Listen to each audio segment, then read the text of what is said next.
Hello everyone. In this video, we're going to be taking a look at an article that was published in the Boston Globe, written by Jasmine Uola, and it was published on May 6th. Now, for whatever reason, Boston Globe likes to try to get as many pennies and, shekels and dimes and nickels and dollars they can, because they're not exactly a profitable paper. And I can't get it here, so I had to go and do a search, and I found the same exact article on MSN, because I had originally read it on the Globe, but now it's saying I need to subscribe. Anyway, so let's see what the Boston Globe here has to say. Look at the title. How memes, text chains, and online conspiracies have fueled Wu-Flu protesters in Discord. See, they don't like the fact that we're using the internet to organize. They don't like the fact that we are spreading information counter to the narratives they're pushing, or that bring about the idea of, look at what's happening here. The quote unquote cure is worse than the disease, and making people realize that, yeah, I got bills to pay. I have a life to live. I got to take care of my own shit here. So people are getting upset that more and more people, regardless of, conservative, whatever, because you have people that work at like grocery stores going, look at these people can't even feed their friggin' kids. I covered this in a video, what was it, last week, from with an article from NPR, where a person who worked, in retail, like at a grocery store, saying, look, I at first was with this, but then I'm looking at these people, now I'm with them. And I'm pretty positive she isn't likely going to be a Republican voter. Just saying. But they don't like that this is spreading. So now they're trying to paint a narrative here. And they're calling for like this to stop, and basically the idea of censorship from what it gets down to. I mean, when they're saying that it's this, because they don't want this to happen. So anyway, the footage in WhatsApp text chain message was real. A local Boston TV news report on January arrest of Harvard professor Charles Lieber, a chemist charged with lying to federal authorities about receiving funding from Wuhan University of Technology in China. Yeah, it was real. He was actually sending viral material to China, to one of these labs, conveniently with this particular, virus that we're seeing right now. They leave this out. I live in New England. I live in New Hampshire. We tend to hear like the Boston news and shit like that. And I'm telling you right now, this is setting up for complete fucking propaganda. Oh, they're going to be like, this ain't true. I mean, it's so funny. The text that it accompanied, it was not. The U.S. found the man responsible for fabricating and selling the Wu-Flu to China. It reads in Spanish. So what? It's true. That's a matter of record. This is what's disgusting. They actually reported on this, the local Boston outlets, whether it was, television stations, the papers, whatever. They reported on this. That they were selling that, the Wu-Flu. In fact, authorities have found no such connection between Lieber and the virus. Bullshit. It was reported on by Boston media. I love how now they're like, well, the feds didn't find anything. Really? Well, you were saying, I believe actually the Globe was one of those papers that said before this thing happened that he was selling it and got caught. I mean, this is sad. It really is. They honestly think that people aren't going to remember things that they've actually reported. It's pathetic. To the alarm of disinformation experts, the pandemic is creating the conditions for conspiracy theorists and foreign agents, seasoned political strategists, and amateur crusaders alike to sow confusion about the virus. Okay, sure. Downplay its severity and instigate discord over the response to the outbreak. So basically what they're trying to imply here, we got Russians instigating the discord. You've got people who don't know what they're talking about, downplaying its severity. Amateur crusaders trying to take advantage of this. What's funny is you've literally got the Democrats and the left in general just trying to literally take full advantage of this situation, because never let a good crisis go to waste. And they're trying to portray it like it's other people that are doing this. I mean, here's the Boston Globe, all right, literally trying to take advantage of the situation to try to discredit people who are now pointing out factual things about, like, oh, well, they said this. Sweden didn't shut shit down, and their numbers are comparable to ours, and we shut everything down. What the fuck? You know, I mean, it's funny how they think that, you know, this is actually going to work. And this idea of conspiracy theorists. So if you don't follow the official WHO bullshit, you're a conspiracy theorist. Which, didn't the WHO say this covering for China? Oh, that's right. Yeah. This was not transmissible from human to human. And other, like, faux pas, to put it nicely, to put it bluntly, you know, outright lies, in order to run cover for the CCP. In the 2016 presidential election, which of course we got to bring this back to 2016, Donald Trump supporters, Republican operatives, and Russian actors harnessed the power of the internet, harnessed the power of internet content to disseminate contagious messages and influence political narratives, not all rooted in truth. Excuse me, I hate to break it to you, but when they say something you don't like, it's not a matter of truth, because see, this was a choice of words, because there's truth and then there's fact. Okay, the left confuses truth with fact, because to them, regardless of if it's correct or not, if it's a truth, they treat it as fact, and that's why this word was chosen, I'm sure. So rooted in fact is different than rooted in truth. I mean, AOC basically made that clear with her, you know, morally, whatever, factually bullshit. I can't remember the exact quote, but people know what I'm talking about. And this idea of disseminating contagious messages, what they're getting at is they don't like the fact that these people are able to get information out there and have people look at it and it draw their attention, and then they spread it. That's the whole idea of memeing. Sorry that you guys can't meme. And another thing, the whole Russian narrative is complete fucking bullshit. All right. When forensics people look at the DNC files and say, yeah, it was downloaded locally, no Russians were involved. When there's $300,000 of Facebook ads, most of which are shown after the election, there is no meddling on that note. So why keep pushing this Russian fucking narrative at this point? You've beaten it like a dead horse. The bones are bleached, all right? They're smashed and splintered because of how hard you've been hitting them, for how long you've been hitting them, you know, hoping to still get something out of that. Give it up already. Only this time, the online manipulation campaigns aren't just about damaging civil discourse or a campaign, researchers said. They could be deadly. Oh my God. So basically, with the whole Russian narrative bullshit and the American people just sick of the fucking shit that had been going on, all right, and it's deciding, well, you know what? Trump's either going to fuck shit up or he's going to do something good. I'm going to vote for him. Because of that, they can't have something like that again. And they can't have that with this, because, always got to exploit a crisis. It's ridiculous.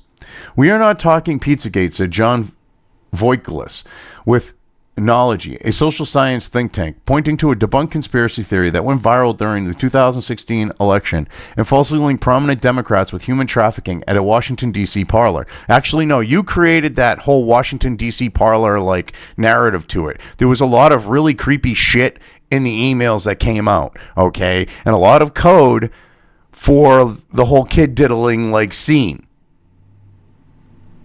You literally can't say, well, it's debunked because some idiot went into the pizza parlor, okay? Because the other stuff has never been shown to be like bullshit, because no one has had the ability to actually, you know, go through and back this shit up, except for the fact of a lot of these people, pushing the, the kid diddling like lingo, were friends with Epstein. Go fucking figure. Went to Lolita Island. Shit like that. Yet, you're going to say it's been completely debunked? Yeah, blow it out your ass. The pizza parlor shit might have been, although there's some questionable things with the people behind it, and we don't have a basement, but we do have a basement, and yeah. So, I mean, there's still questionable stuff with that. I'm not a conspiracy theorist. I don't necessarily buy into the whole pizza parlor theory. I really don't. But when you see like lingo and ties to like Epstein and shit like that, you can't say, oh yeah, nothing going on there. Just doesn't happen. It really doesn't. We are talking about a real disease that could sicken you and your relatives. Oh, wow. So you're saying that about this? So what? It hasn't been debunked. You claim it is. But when you've got ties to Epstein and everything else, if there's smoke, there's possibly, very much likely fire. On the internet, the falsehoods, misleading statements, and conspiracy theories about Wu flu, its origins and cures, its symptoms and infection rate, run gamut, as do the creators. Now, this is what's funny. See, literally, Trump talks about treatments. Comes to find out there are actual treatments that are like that, and they tried to destroy these companies that are like developing them.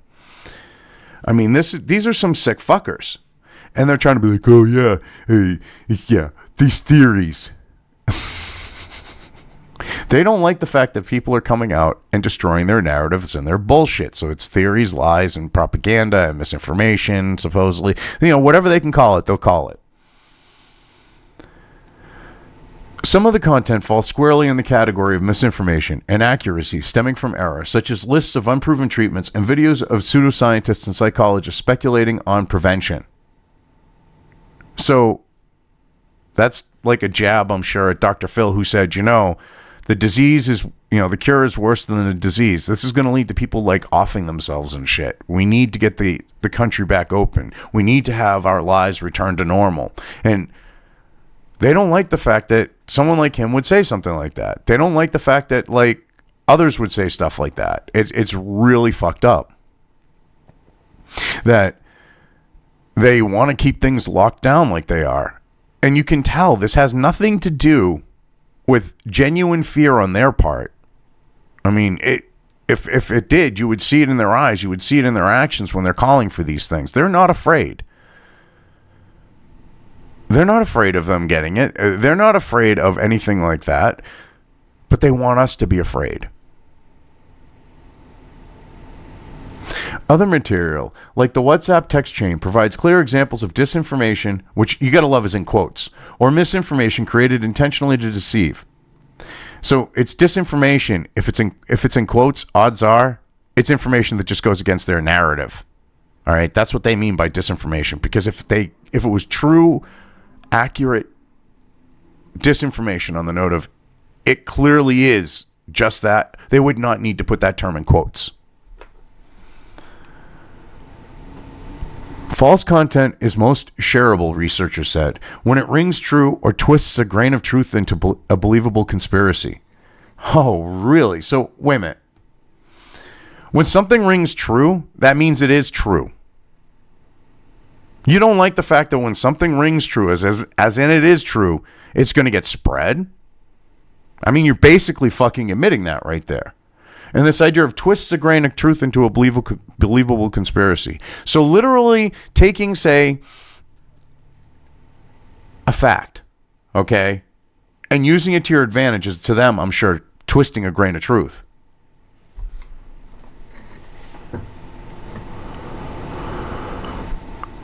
I mean, this is so funny how they're trying to push this shit. Then there is a grayer area of diffused propaganda that is harder to trace and prove is coordinated. Yeah, because it isn't coordinated. See, if they can't prove something's coordinated, but they believe it's coordinated, it's got to be coordinated. That's how they see it. Because they say something, they believe it's true.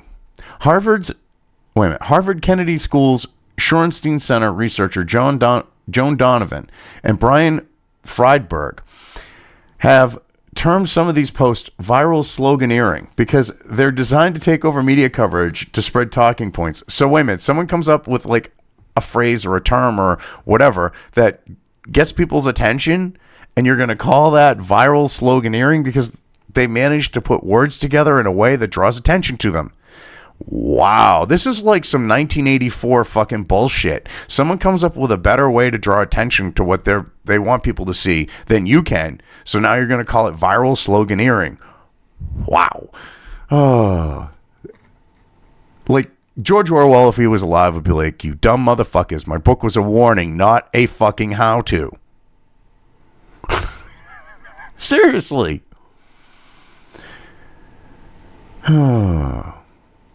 In recent weeks, the supporters of Trump and right-wing causes have protested stay-at-home orders, such as content has ricocheted across the far-right internet. Friedberg and other researchers said, so wait a minute, those protests in California, they were all fucking Trump supporters?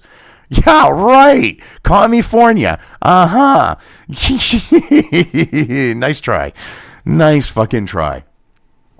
And you literally have people from both sides of the political, false left paradigm, non-political people, and others that are just sick of the shit protesting at this point. This is not a left-right issue, but you want to make it because you're like, oh, look at all the lefties. They're all good lefties. They're staying in. The sky is falling, so they're hidden in their homes under their tables, and they're being good. Yeah, sure they are. Quarantine is when you restrict the movement of sick people. Tyranny is when you restrict the movement of healthy people, reads one popular meme, echoing a quote from Michonne Maddock, a co-founder of Women for Trump and the Michigan Conservative Coalition, before thousands of people in vehicles protest in Lansing. Well, it's actually true. Okay, you don't quarantine the healthy, you quarantine the sick. That's what Sweden did. They took the at-risk people, the people who were sick, and they quarantined them. They didn't lock their fucking country down. They didn't shut down their economy. And their infection rates are no different than the United fucking States, you dumb shits. So why do you keep ignoring Sweden? Because that right there destroys your quote-unquote truth. Of, we need to lock this fucking country down. We need to have 6 months, 18 months, 2 years of this shit. Because you really want to exploit this. Because you want to use this to change the way our lives work. The way our country functions. What our liberties and our freedoms are. You want to use this as a means to seize fucking control on the left. With this false left-right paradigm shit. I mean, I hate to say it, but it's people on that side that are more concerned about doing this. Okay, because the neocons and the rhinos, most of them are fucking dead. And the new guard tends to be a little more libertarian. So the party swung less away from that corporate fucking globalist fucking shit. The other side, on the other hand, they're just embracing that globalism. The young ones still want that globalism, except they're not that capitalist globalism. They're that fucking socialist Marxist globalism. But they're still dyed in the wool the same. Even though what drives them on the globalism is a bit different now. And this idea that when you restrict the movement of people, well, that's a violation of the constitutional right to free travel. You're allowed to travel freely through the United States, period. End of fucking story. You might not like it. We didn't shut down the country with the Spanish flu pandemic. Deal with it. Why are we doing things different now? If we take the right proper precautions, as Sweden has shown, your numbers aren't going to really be any different.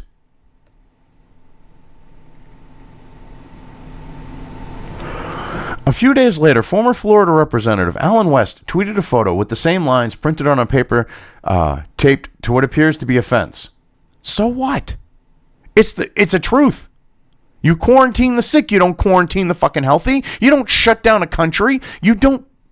You literally take the people who are sick and you set them aside.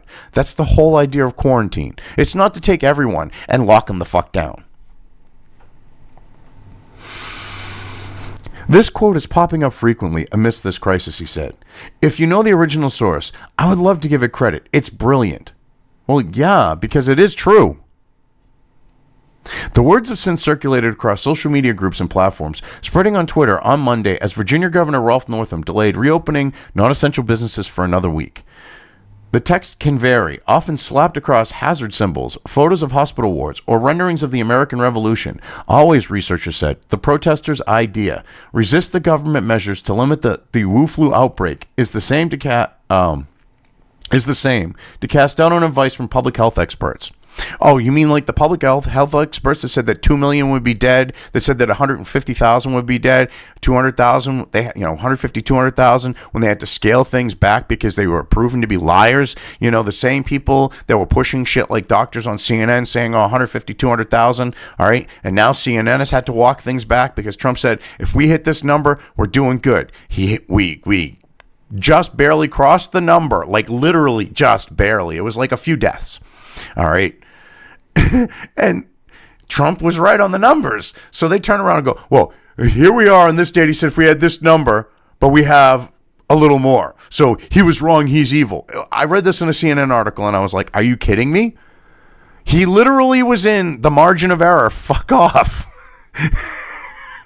Like, come on now. It was like not even 100 deaths or some shit. But it was like, it might have been 100 deaths, but it wasn't like substantially more. It wasn't like it was 1,000 more or 500 more. It was like barely if 100 more. I mean, it was within the margin of fucking error for 60,000.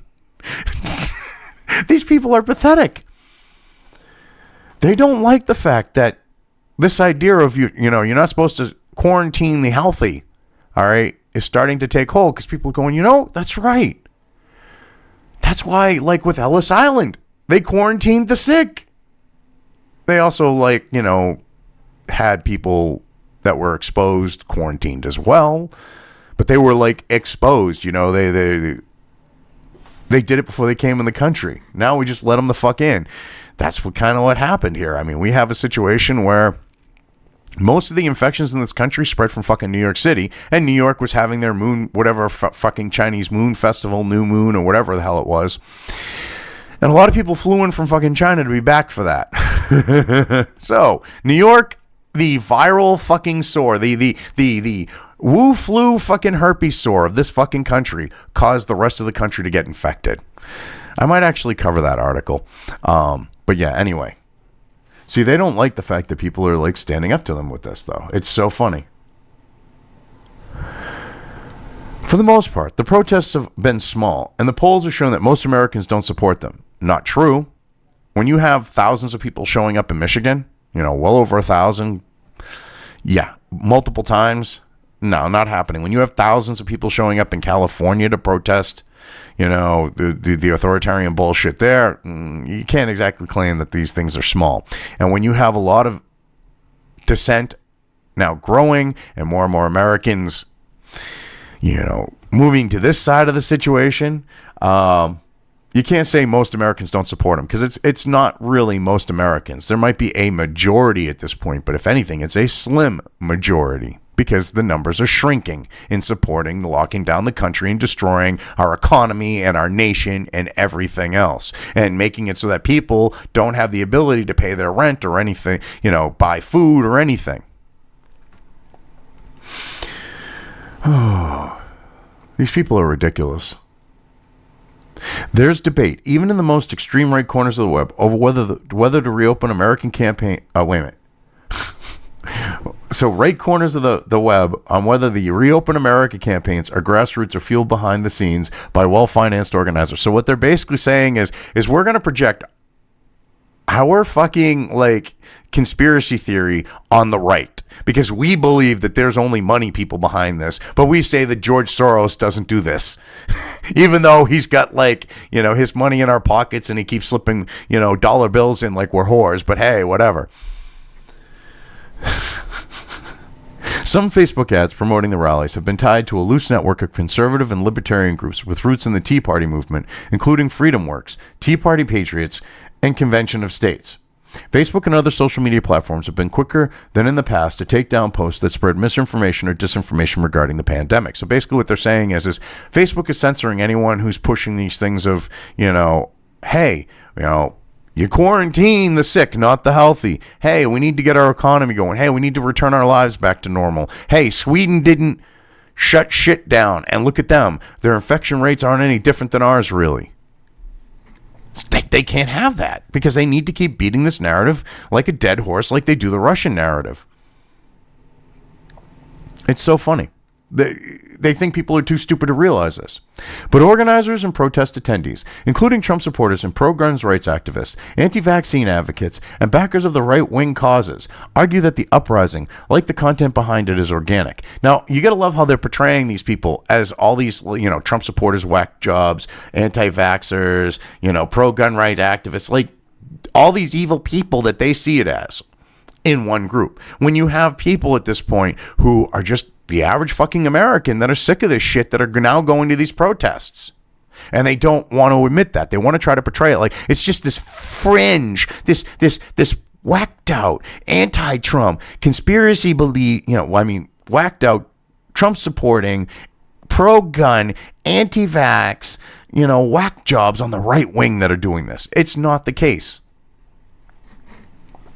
Which means they have to be grouping libertarians because a lot of libertarians are out there in with the right wing. So I guess libertarianism is now, even though true libertarians, actual libertarians don't buy the left-right fucking false paradigm bullshit, we're right wing, I guess. Okay, whatever. Talk out your ass all you want. The truth is different, but the facts are different, but hey, your truth is your truth. This is entirely spontaneous, said Mark Meckler, president of Convention of States Action, which has funded Facebook ads as part of a larger Open the States online initiative to help protesters connect. I just feel like they needed a home on the web where they didn't have to worry about being censored or excluded, said Meckler, a Tea Party veteran from California. Okay, so what? He gave him a place to, organize? Oh, no. In Virginia, where the Department of Justice has filed a statement in support of a church suing Northam over stay-at-home orders, protests have taken place in Richmond. See, this is another thing. They're literally suppressing religion. All right, you had de Blasio in New York basically saying he was going to round up Jews, shut down their synagogues, and shit like that. All right, that's kind of Hitlerian. Just saying. And, the right is supposedly that side of they're supposedly the Hitlerian types. Yeah, okay. You have,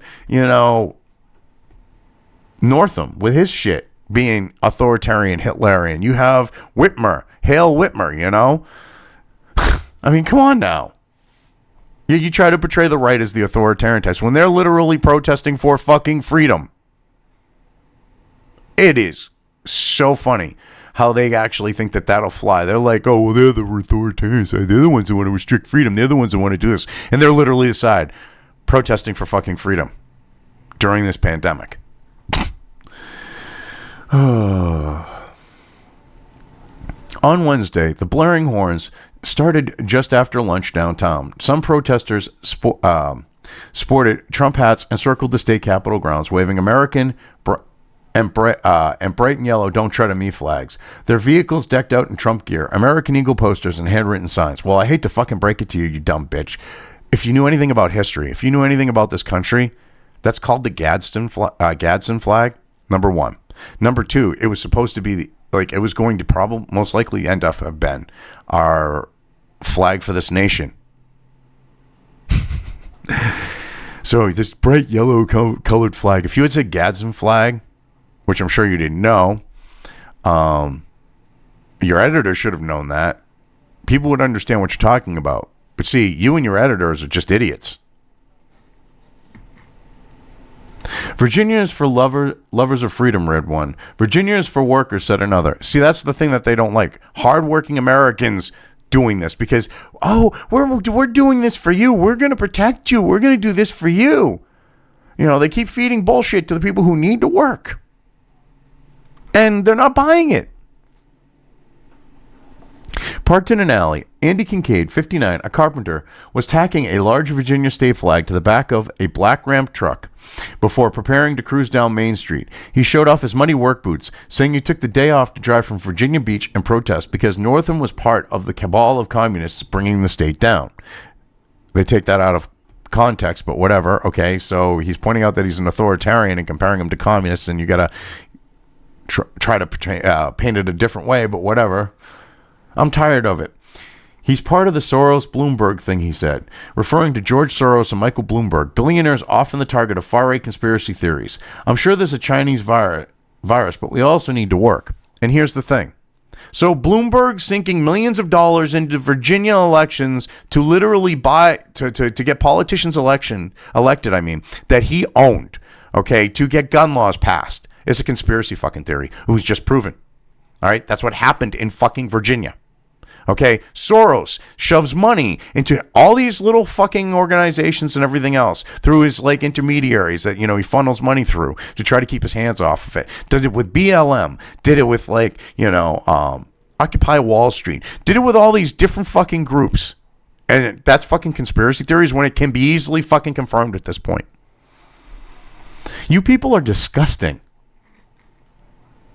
Disinformation experts see a continuation of online strategies that Republican and conservative operatives and Trump himself ramped up in 2016 have since used to distort or control the narrative on wedge issues such as immigration, criminal justice, or impeachment.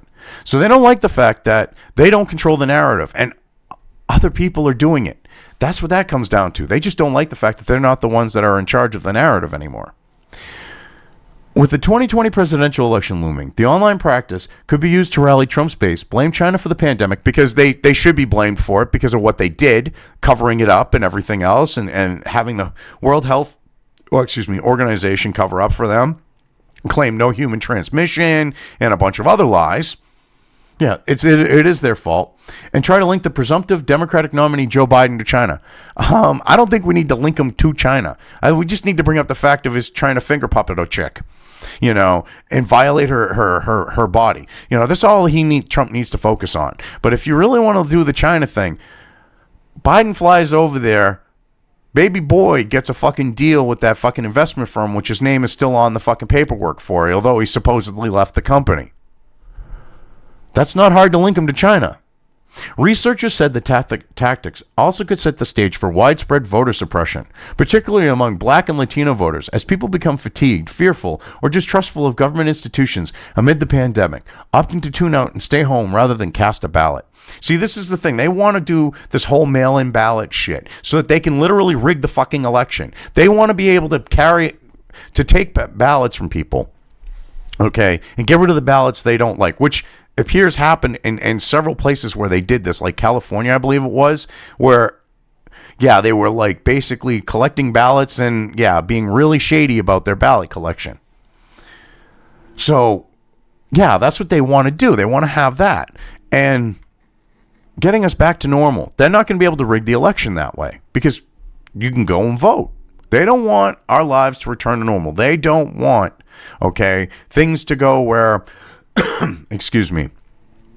we start living our lives normally again, because by the time the election rolls around, this will probably be old fucking news and they won't be able to exploit it. They won't be able to, rig the election or do anything like that. And they're worried about that.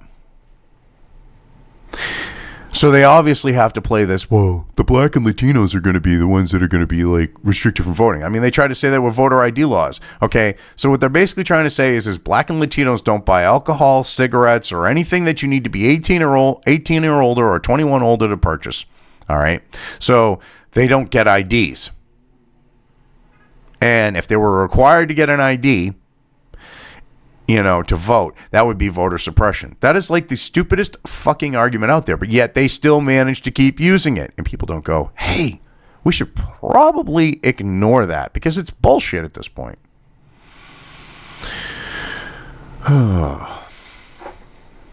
Even if a protest is a small number, the images get caught in a life of their own, said James Durduran, the director of the Center for International Security Studies at the University of Sydney, Australia. They get caught in a feedback loop. So what they're trying to say is people see the protests, all right, which it's not a small number. You get thousands of people showing up in California, Michigan, and other places.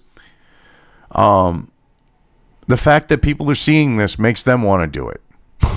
Well, because they're seeing that other people are standing up and it motivates them. Sorry, but you're going to have to deal with that. That's their idea of a feedback loop, is people seeing that, and it caused more people and more people and more people to keep, keep deciding that they're going to do this, as it grows, and then it becomes perpetual. They don't want that. China and Russia have jumped into the fray with their own online manipulation campaigns, centered on blaming the United States for the outbreak and obscuring their failures in responding to the virus. Disinformation experts said, China's only done that. Russia has pretty much flat out come out and said, yeah, China fucking screwed us. China screwed this nation. So nice try. The Russians aren't trying to blame the U.S. They aren't pushing this disinformation shit. That's fucking China. Got to bring Russia back into this shit, even though Russia has nothing to do with it. You people are pathetic. They worry the content could play into hands of ultra-conservatives who researchers say have picked up many of the online manipulation techniques used by Russian actors and widely redistribute communications from Russian sites. So the ultra-conservative are stupid people who don't have their own agency, who get duped by Russians and pass their shit on, supposedly. That makes absolutely no fucking sense, but all right, whatever. For now, it seems ultra-conservatives are spurring the actions, said Philip Howard, director of the Oxford Internet Institute at the University of Oxford in England. Well, if you're from the University of Oxford and you're in England, okay, anyone of fucking Chairman Mao, all right, is fucking right-wing ultra-conservative to you, I'm sure. And not all of the misinformation can be easy to classify or counter. A pair of California doctors and vocal Trump supporters, for example, went viral last month for releasing dubious conclusions from their urgent testing sites, drawing fire from public health experts for perpetuating the misconception that the virus is no worse than the seasonal flu. Now, this is a complete misrepresentation. They looked at nationwide data, number one. All right. They looked at all the data. They said, hey, wait a minute. The data does not match the narrative. We should let other people know this. They put the facts out there. They didn't put the truth out there on what you consider the truth. They put out the fucking facts. And you didn't like that the facts don't go with your truth, with your fucking bullshit narrative. So you have to go, oh, they're vocal Trump supporters. So that negates them looking at the facts and then literally stating what the findings of those facts are?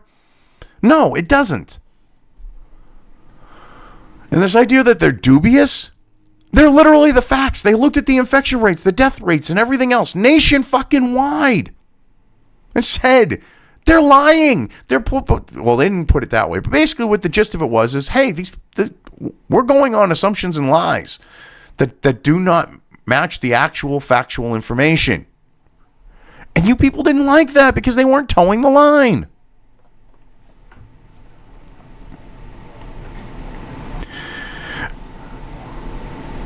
I mean, this is ridiculous. So you try to say, oh, it's from the urgent testing sites. No, they looked at all the data. It's ridiculous. Anyway, the narratives build off of each other, said Andrea Lumbago, a computational social scientist who studied disinformation campaigns. Nothing happens in a vacuum anymore.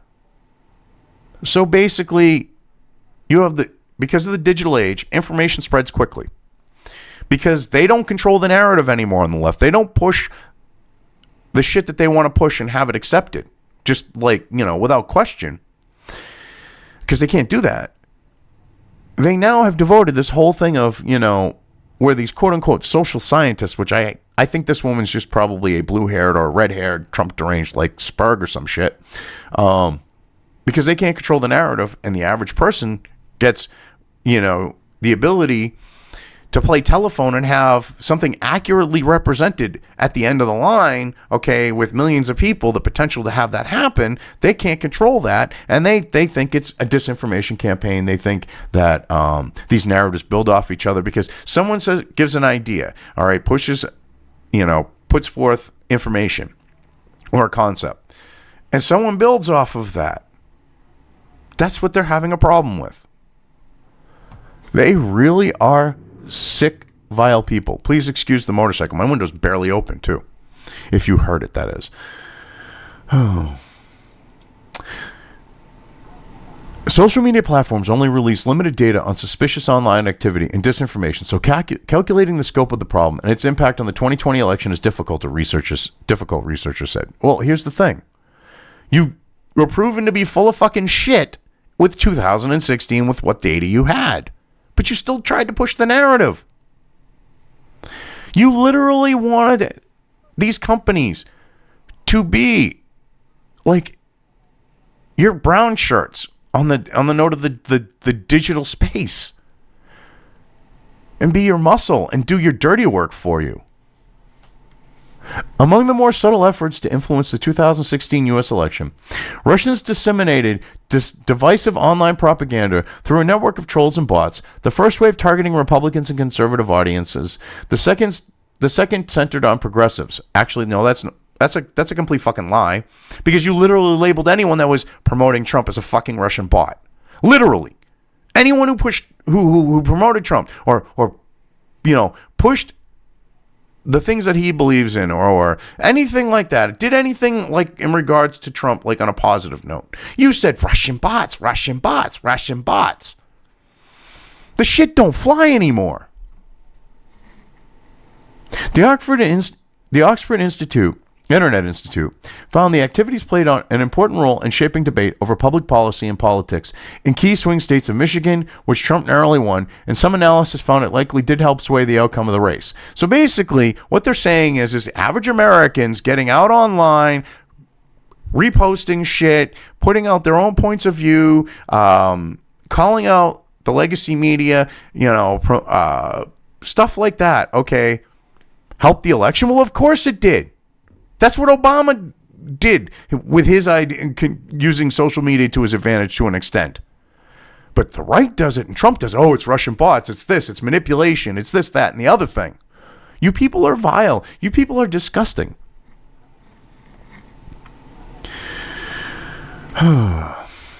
Researchers worry that Wu flu disinformation will continue to proliferate, this time created by domestic political operatives across a wider array of encrypted messaging apps and platforms, such as WhatsApp and TikTok.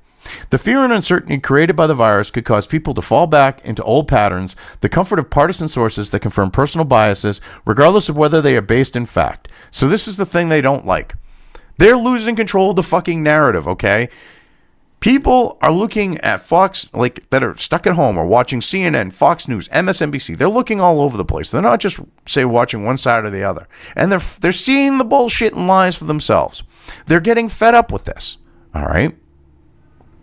They're going online and getting it from, their news and information from alternative sources as well. They're finding new people out there that are providing it. And this scares them. They don't like the fact that they're also on other platforms like WhatsApp and TikTok, and because they're not controlled by the silicon bigwigs. It's not run by Google like with YouTube. All right, it's not Facebook. It's not Twitter. All right, I'm surprised they're not doing another round of going after, say, Gab, or trying to go after Telegraph or Library or any other alternative site right now. See, they're scared. They really are scared right now that they're not going to be able to censor people and, control the narrative and a bunch of other bullshit. Because people are on other platforms than, say, Facebook, Twitter, and YouTube, where they have control. And it's spreading from those other platforms, like with Alt Tech as well, like with BitChute, and as I already mentioned, Library, and others. And they can't deal with that. And they don't want people to realize that we need to get back to our lives, which they consider falling into old patterns. They want our lives to be changed forever. They want a whole new life, like a whole new world, to come out of this. They're exploiting it at this point. They basically want to be the authorities of information, and you better listen to them and you better do what they tell you. I mean, look at this last line here. We were learning lessons, Lumbago said of the 2016 election. This crisis could undermine those lessons. So basically, they were learning how to control people with the status quo being what it was. Now they're realizing the status quo ain't there anymore, and they're losing their control over the narrative and the people through it. Sorry, but that's what happens. It's like the fucking founding editor of Politico has said, and I keep bringing this up. He literally gave a warning to these idiots and said, look, there's going to be a libertarian backlash from this shit. We need to calm the fuck down, basically. All right, this is what's going to happen. We need to worry about that. We need to plan ahead for that. We need to be able to counter it. And they ain't fucking listening to him. They're still trying to push this shit. They're going to beat it worse than the Russian dead horse. I mean, they're literally going to probably with this. Smash those bones into a fine fucking powder once the flesh is gone from the horse, and the hide and everything else is all like eaten away by the maggots and that, and they're just whacking those bones. There's going to be nothing left but dust. Anyway, I've covered this well enough. I'm going to leave things here. If you liked this video, depending on where you are watching it, please give it an upvote or thumbs up. If you want to know when new content of mine hits the internet, don't forget to subscribe to one or more of my social media or video accounts listed here. Also, with YouTube, don't forget to ring that bell. You can find all of my video content on both BitChute and YouTube. This may not be the case with other places I upload to, but I will try to minimize this happening. You are always welcome to interact with me at any of these sites on the list, so feel free to do so. If you have anything you want me to cover in a video when it comes to news or current events, send it right along to me. I will try to do my best to cover it. As always, thank you for watching.